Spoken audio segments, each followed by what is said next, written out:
Hello student, welcome to my class convex academy.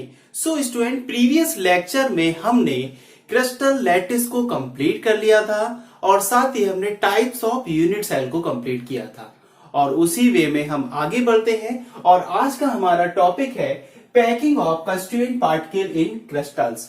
किस तरीके से हम क्रिस्टल, जो मोस्टली क्रिस्टल्स होते हैं, उनमें जो पार्टिकल्स हैं या एटम है या मॉलिक्यूल्स हैं, उनका अरेंजमेंट किस प्रकार से होता है। मोस्टली अगर बात की जाए, अगर जनरली आपको कोई एक बॉक्स दे देते हैं, ठीक है, बॉक्स में अगर आपको बॉल को अरेंज करना है, बॉक्स में आपको बॉल को अरेंज करना है, तो आप किस तरीके से बॉल को अरेंज करेंगे। ठीक है, आप डिफरेंट टाइप से बॉल को अरेंज कर सकते हैं। 3 डायमेंशनल भी पढ़ेंगे हम यहाँ पर, 2 डायमेंशनल पढ़ेंगे एंड 1 डायमेंशनल। ठीक है, मोस्टली क्या होता है, जो भी हम बॉल को उसमें बॉक्स में रखेंगे, उसमें मोस्टली जितना भी स्पेस है वो ज्यादा से ज्यादा कवर करने की हम कोशिश करते हैं। अब ज्यादा से ज्यादा कवर, जितने ज्यादा हम कवर करेंगे उतना ही जो आपका बॉक्स होगा, उसमें जो आपके बॉल्स का जो अरेंजमेंट है, आप जितनी अधिक बॉल उसमें सेटिस्फाई कर लेंगे, उसके अकॉर्डिंग जो आपका बॉक्स होगा वो उतना ही ज्यादा सॉलिड हो जाएगा और उतना ही उसमें डेंसिटी उसकी बढ़ जाएगी। और डेंसिटी डिफरेंट टाइप यहाँ पर अगर देखेंगे क्रिस्टल्स के, तो यहाँ पर मोस्टली अगर आप जितने ज्यादा से ज्यादा पार्टिकल्स यूज करेंगे किसी क्रिस्टल में, तो उसकी डेंसिटी भी बढ़ेगी और जब डेंसिटी बढ़ेगी तो उसकी स्टेबिलिटी भी बढ़ेगी। क्या होगा, उसमें स्टेबिलिटी भी बढ़ जाएगी और जब स्टेबिलिटी बढ़ेगी तो आपका जो क्रिस्टल है वो उतना ही ज्यादा सॉलिड होगा। तो इस तरीके से बात यहां पर करने जा रहे हैं कि किस तरीके से हम पैकिंग करें, कि जो कंस्टिट्यूएंट पार्टिकल हैं उनकी किस तरीके से हम पैकिंग करें कि जो हमारा जो मोस्टली स्पेस है वो ज्यादा से ज्यादा कवर हो जाए। तो आप इस तरीके से डिफरेंट टाइप से देख सकते हैं। अगर मैं कहूं, आप अगर किसी बॉक्स में अगर लड्डू का भी अरेंजमेंट करेंगे तो आप लड्डू को किस तरीके से रखेंगे, तो आप सोचेंगे ज्यादा से ज्यादा हम स्पेस कवर कर सकें कि उस बॉक्स में उतने ही अधिक लड्डू आ सकें। ठीक है, तो मोस्टली ये प्रोसेस हम अपने डेली लाइफ में करते भी हैं। ठीक है, तो हम उसके अकॉर्डिंग भी अगर समझे तो हम देख सकते हैं कि अगर आप बॉल का अरेंजमेंट कर रहे हैं या फिर आप लड्डू का अरेंजमेंट कर रहे हैं, तो इस तरीके से आप अपने डेली लाइफ में एग्जाम्पल देख सकते हैं। अब यहाँ पर हम मोस्टली केमिस्ट्री की बात कर रहे हैं, तो केमिस्ट्री में क्रिस्टल फॉर्मेशन की बात की जा रही है। अब क्रिस्टल का जो फॉर्मेशन है वो पार्टिकल या एटम्स या मॉलिक्यूल्स के थ्रू होता है। पार्टिकल्स में आपके एटम्स या मॉलिक्यूल, कंस्टिट्यूएंट पार्टिकल्स कोई भी हो सकता है, एटम्स हो सकता है, मॉलिक्यूल्स हो सकता है आपका। ठीक है, तो उनका अरेंजमेंट किस टाइप से होता है, तो उसी के बारे में हम स्टडी करने वाले हैं। आप क्या कहते हैं, मैंने जो एग्जांपल दी उसके अकॉर्डिंग भी आप समझ सकते हैं। तो देखते हैं, फर्स्ट ऑफ ऑल देखते हैं कि किस तरीके से हम अरेंजमेंट कर रहे हैं। देखिए, द फॉर्मेशन ऑफ क्रिस्टल, किसी भी क्रिस्टल का हमें फॉर्मेशन करना है, the constituent particles, atom, ion और मॉलिक्यूल्स। क्रिस्टल का फॉर्मेशन अगर आप करना है तो आपको कंस्टिट्यूएंट पार्टिकल की तो नीड होगी ही, साथ ही आप get are closely packed together. Mostly कैसे हैं, क्लोजली पैक्ड होते हैं, आपस में कैसे होते हैं, क्लोजली पैक्ड होते हैं। The closely packed arrangement is that which maximum available space occupied. तो मतलब हमें क्या करना है, मैक्सिमम स्पेस को ही ऑक्यूपाइड करना है। जितना ज्यादा से ज्यादा आप लोग स्पेस इसमें ऑक्यूपाई कर सकते हैं उतना आप कर सकते हैं। ठीक है, अब जब जितना ज्यादा आप स्पेस अगर यहां पर कवर करेंगे, स्पेस को आप कवर करेंगे, तो मोस्टली जो पार्टिकल्स या एटम या आयन की जो डेंसिटी होगी वो भी यहां पर कैसी हो जाएगी, इंक्रीज हो जाएगी। और आपका जो मॉलिक्यूल्स होगा, मॉलिक्यूल्स के अकॉर्डिंग आपका जो क्रिस्टल का फॉर्मेशन होगा वो उतना ही ज्यादा कैसा होगा, स्टेबल होगा। अब यहां पर अगर बात की जाए कोऑर्डिनेशन नंबर की, अब इसी क्लोज्ड पैकिंग में कोऑर्डिनेशन नंबर क्या होता है। कोऑर्डिनेशन नंबर की अगर बात करें तो कोई भी पर्टिकुलर आप एक एटम या मॉलिक्यूल्स या आयंस को ले लें और उसके चारों ओर कितने जो भी मॉलिक्यूल्स हैं या आयंस हैं वो किस तरीके से कवर कर रहे हैं। जैसे सपोज मैंने ये लिया, अब आप ये देखिए इसे कौन कौन से पार्टिकल टच कर रहे हैं, तो 1 2 3 4 टच कर रहे हैं। तो जितने किसी भी एक पार्टिकल को आप कांस्टेंट रख के स्फीयर के अकॉर्डिंग कितने पार्टिकल अरेंज हो रहे हैं या स्फीयर या टच कर रहे हैं, तो वही हमारी क्या कहलाती है, कोऑर्डिनेशन नंबर कहलाती है। देखिए अब यहां पर the number of spheres which are touching a given sphere is called it coordination number. तो वो क्या कहलाते हैं, उसके कोऑर्डिनेशन नंबर कहलाते हैं। अब अगर मैं packing of constituent particle in a crystal की बात करूं तो उसे मोस्टली कितने पार्ट्स में डिवाइड किया है, 3 पार्ट्स में डिवाइड किया गया है। तो मैंने यहाँ पर 3 पार्ट्स में डिवाइड किया, 2 पार्ट्स आपके यहाँ पर दे रखे हैं। तो फर्स्ट आपका क्लोज पैकिंग इन 1 डायमेंशन, ठीक है, क्लोज पैकिंग इन 2 डायमेंशन, और वहीं पे हम क्लोज पैकिंग इन 3 डायमेंशन भी पढ़ेंगे। तो फर्स्ट ऑफ ऑल देखते हैं क्लोज पैकिंग इन 1 डायमेंशन कि 1 डायमेंशन में किस तरीके से क्लोज पैकिंग होती है। मोस्टली यहां पर हॉरिजॉन्टल रो में अरेंज कर दिया है, 1 बाय 1 जो पार्टिकल हैं आपके अरेंज कर दिए गए हैं हॉरिजॉन्टल रो में। अब यहां पर ये क्या है, पार्टिकल्स हैं, ठीक है, ये एटम्स या आयन हो सकते हैं। इस तरीके से आप एकदम अरेंजमेंट कर देंगे हॉरिजॉन्टल रो में। अब हॉरिजॉन्टल रो में जब अरेंजमेंट कर देंगे, अब यहां पर अगर देखा जाए कि कोऑर्डिनेशन नंबर कितना होगा, इसमें कोऑर्डिनेशन नंबर कितना होगा। आप देखिए आपने एकदम टच करके पार्टिकल को अरेंज कर दिया हॉरिजॉन्टल रो में, और ये केवल 1 डायमेंशनल है, ठीक है। अब अगर मैं इस पार्टिकल को ले लूं यहां पर, ठीक है, इस पार्टिकल को, तो आप देखिए यहां पर कितने ने टच किया है, 1 और 2, ठीक है, कितने, 2 पार्टिकल यहां पर टच कर रखा है। तो इसका कोऑर्डिनेशन नंबर कितना हो गया, कोऑर्डिनेशन नंबर कितना हो गया यहां पर, 2, ठीक है। अब आप देखिए अगर आप इसको भी कर रहे हैं, सपोज 1 आपने इसे किया, तब आप देखिए इससे भी 2 टच कर रहे हैं, ठीक है। तो मींस आपका जो 1 डायमेंशन है उसमें जो कोऑर्डिनेशन नंबर है वो कितना होगा, 2 होगा। 1 डायमेंशन में कोऑर्डिनेशन नंबर 2 होता है, हॉरिजॉन्टल रो में अरेंज होते हैं। तो ये आपका क्या हो गया, 1 डायमेंशन हो गया, close packing in sphere in 1 dimension, और जो कोऑर्डिनेशन नंबर होगा वो इसमें कितना होगा, 2। तो 1 डायमेंशन के लिए हमारा जो कोऑर्डिनेशन नंबर आया वो कितना आया, यहां पर 2 आया, ठीक है। नेक्स्ट देखते हैं, नेक्स्ट है आपका जो सेकंड टाइप है वो है क्लोज पैकिंग इन 2 डायमेंशनल। अब 2 डायमेंशन में जो क्लोज पैकिंग है हम 2 टाइप से कर सकते हैं।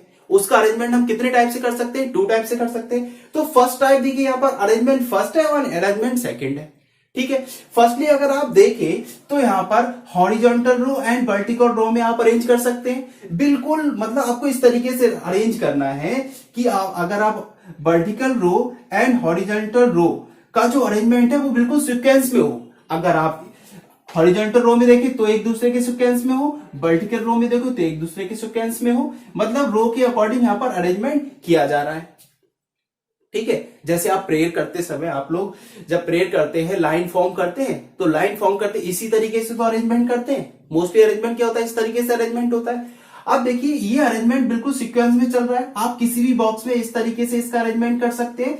दोनों हॉरिजॉन्टल रो एंड वर्टिकल रो एक सीक्वेंस में है, ठीक है। अगर मैं यहां पर बात करूं तो ये क्या है, फर्स्ट रो है।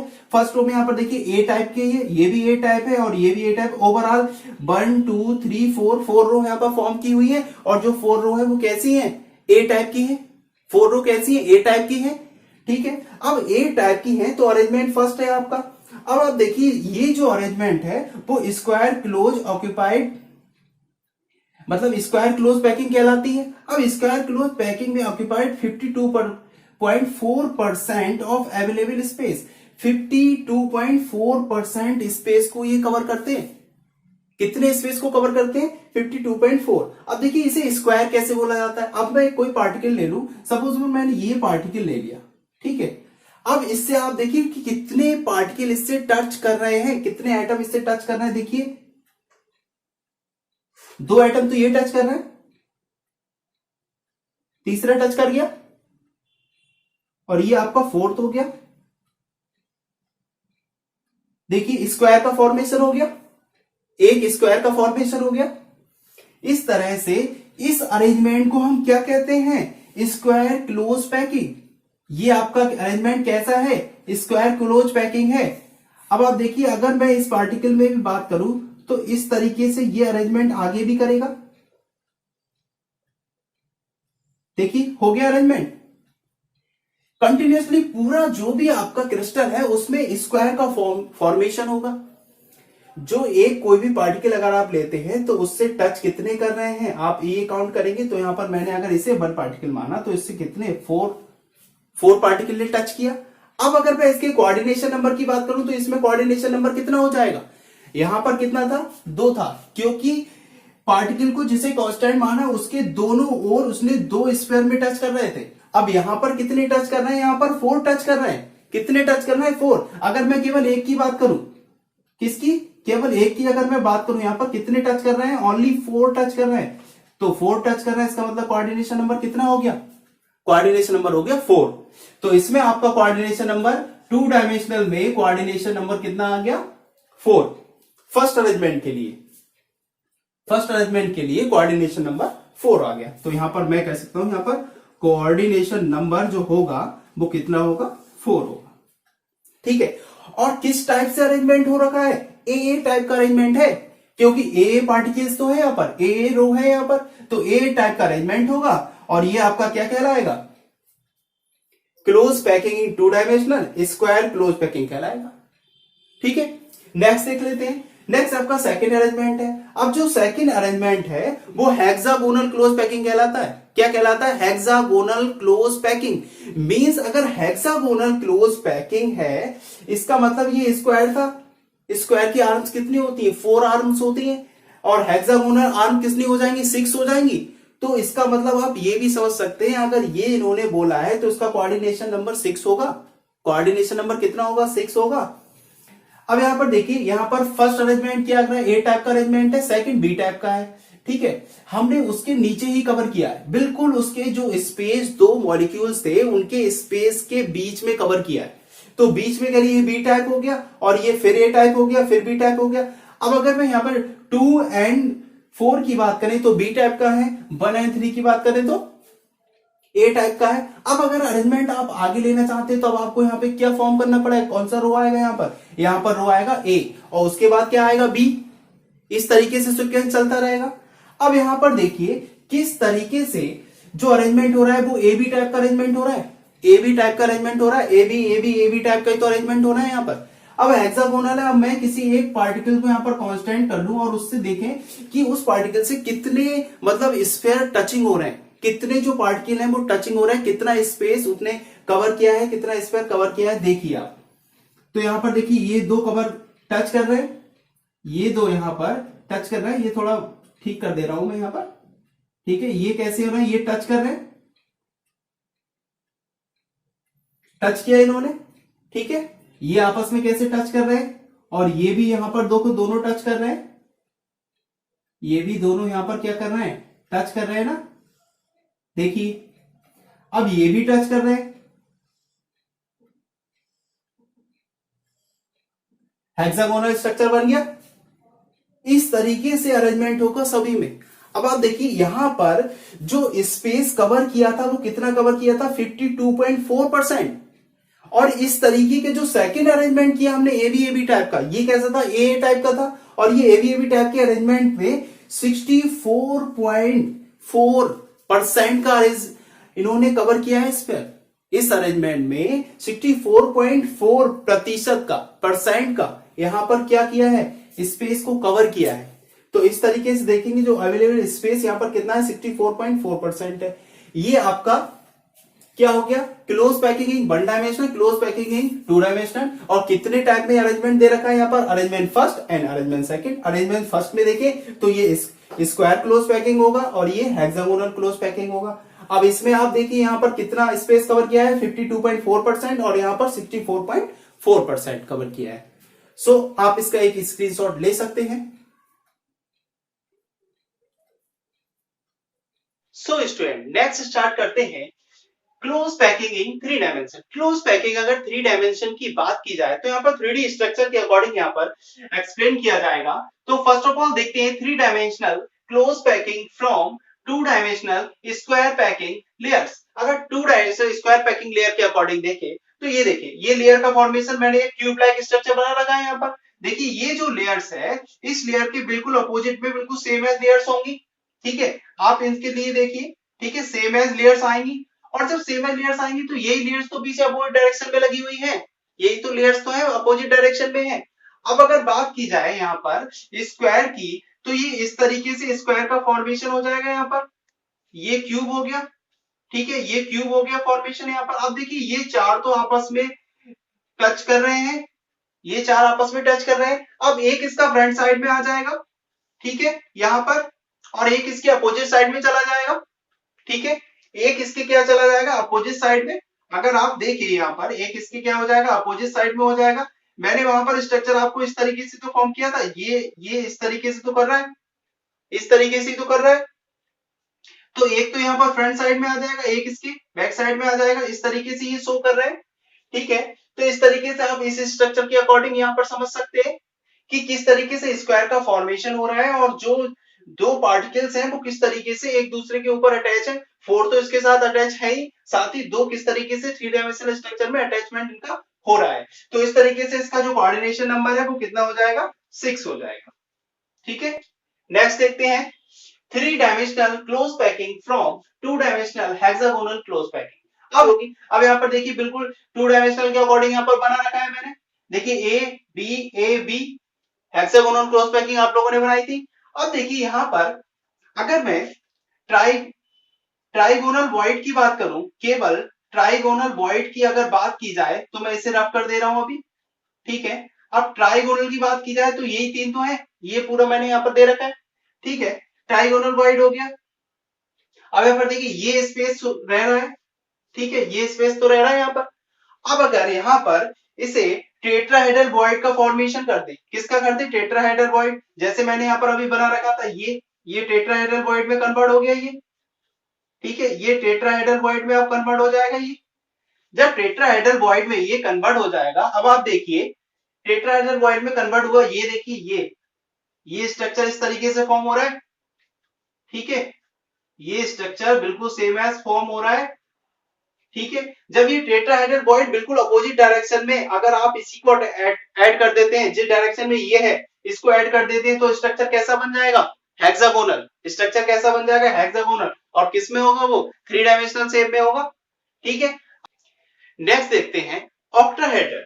ऑक्टाहेड्रल में क्या है, ये जब तीन होंगे, देखिए ये तीन यहाँ पर दे रखे हैं। अब इन तीन के ऊपर आप देखिए अगर मैं इसे ए मान लू, क्या मान लू इसे ए, और इसे क्या मान लू बी, इसे बी, तो ए की लेयर है एक और ऊपर एक बी की लेयर है, तीनों ने कवर कर रखी है, बीच में जो स्पेस है वो दोनों में कॉमन है, ठीक है। इसे मैं ऑक्टाहेड्रल बोल सकता हूं, ओ से शो कर सकते हैं इसे, ऑक्टाहेड्रल कंडीशन ओ से शो कर दिया हमने इसे, ठीक है।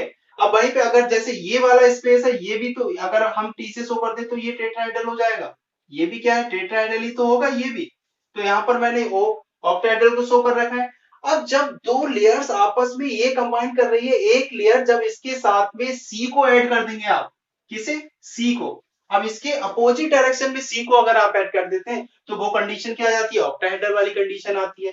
बिल्कुल सेम है सीक्वेंस में, इस तरीके से आगे हम बढ़ते जाएंगे। और ये देखिए ये स्ट्रक्चर इस तरीके से फॉर्म होती जाएगी आगे तक। तो वहीं पे मैंने आपको बताया कि किस तरीके से जो टेट्राहेड्रल वॉइड है आपस में कंबाइन करके हेक्सागोनल का स्ट्रक्चर का फॉर्म कर रहे हैं। वहीं पे अगर बात की जाए जो ऑक्टाहेड्रल कंडीशन है वो किस तरीके से जब ए बी सी लेयर आपस में कंबाइन होती है तो किस तरीके से ऑक्टाहेड्रल कंडीशन यहाँ पर फॉलो होती है। अब आप देख सकते हैं यहाँ पर ये फर्स्ट स्ट्रक्चर है और ये सेकंड स्ट्रक्चर है, इसमें मैंने टेट्राहेड्रल वॉइड को भी बताया और हेक्सागोनल स्ट्रक्चर को भी बताया और साथ ही आपको ऑक्टाहेड्रल स्ट्रक्चर भी किस तरीके से यहाँ पर थ्री डायमेंशनल शेप शो हो सकता है या किस तरीके से उसकी पैकिंग हो रही है। तो सो स्टूडेंट आज का लेक्चर हमारा यही फिनिश होता है। आज हमने three dimensional structure, two dimensional structure close packing and वहीं पे one dimensional structure close packing किस तरीके से क्लस्टर में होती है उनके बारे में डिस्कस किया। सो स्टूडेंट नेक्स्ट सेक्शन में हम डिस्कस करने वाले हैं क्लोज पैकिंग एफिशिएंसी, किस तरीके से क्लोज पैकिंग एफिशिएंसी क्रिस्टल में होती है उसके बारे में हम डिस्कस करेंगे। तो आज का लेक्चर हमारा यही फिनिश होता है। सो स्टूडेंट लगातार हमारे चैनल को विजिट करते रहिए, कोई भी प्रॉब्लम हो आप शेयर कर सकते हैं। सो स्टूडेंट मिलते हैं नेक्स्ट लेक्चर में। Thank you student.